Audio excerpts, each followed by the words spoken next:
you could ask the question not so much what do you have with God, you could reverse it in the Nietzschean sense. You could say, what do you have without God? Mm-hmm. And then what you definitely have is you have no centralizing axis, you have no highest spirit in the highest place. And so psychologically that means chaos and confusion and internal conflict. And then you have no common spirit that unites you. And so then you have conflict. And so I would say that acting as if is the crucial issue. And I was going over that this morning in a class I was doing on the Sermon on the Mount. And Christ says in the Sermon on the Mount, the ordering of his ethical injunction is something like, do and then teach. But it's in that order. But it's not do only and it's not teach only. It's do and then teach. And so you could say you have this internal mimicry of the Father, the Holy Spirit, let's say, the revolutionary spirit in the proper sense, and then you can communicate descriptions of that spirit, and that's the religious enterprise.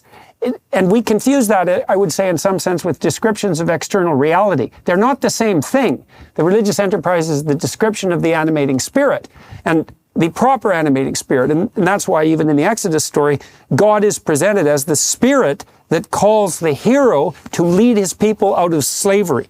It's not a description of the world. It isn't that the idea that there's wisdom in the world isn't there, but that's not the superordinate idea. And so I think you need both. You have to have the acting as if. That's the primary thing, because otherwise you're a hypocrite. The most famous philosopher of the as if is Immanuel Kant of the 18th century. I mean, just the great kind of father of the Enlightenment. And he's often thought to be somebody who does away with God. He's a kind of precursor to Nietzsche in lots of ways. There was a poet called Heine who said that Kant was much more devastating than Robespierre, because whereas Robespierre just decapitated a king, Kant decapitated God. But I think he had this idea that we can't know that God exists. We can't have theoretical knowledge that God exists, but we must so conduct ourselves in the ethical life as if God exists. Because as free beings, that's the primacy of pure practical reason. So we know its reality as free agents. So you could say in a way that Kant is not actually claiming that, I mean, I think Heine's completely wrong about this, but that it's, God is just a regulative as if, as of. But rather, he is criticizing a notion that, a sort of Aristotelian, Platonic notion, that we can know God by contemplating some abstract object.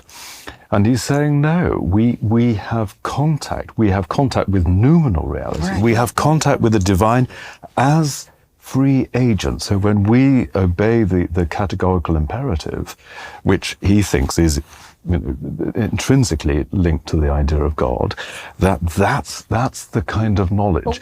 We saw that echoed with Moses. I mean, Moses walks by the burning bush, but as we all noted, he does turn to notice. And so I would say we do have access to experience of God if we pay enough attention. And we pay enough attention to the things that, in some sense, transcend our current parochial conceptualizations. So, I mean, I think you're quite Kantian in, I think, your approach, Jordan, in the sense that you attend to the structures of subjectivity and the structures of that are uncovered by psychoanalysis and psychology. But you're also, I think, more, and this is a development, I think. I've not really heard you talk like this until quite recently. This notion of transcendence, not kind of divine transcendence, but somehow that the world beyond, the world as it's given, morality as well, pierces through that kind of your kind of psychological wrapping. I think that's a development in your thought.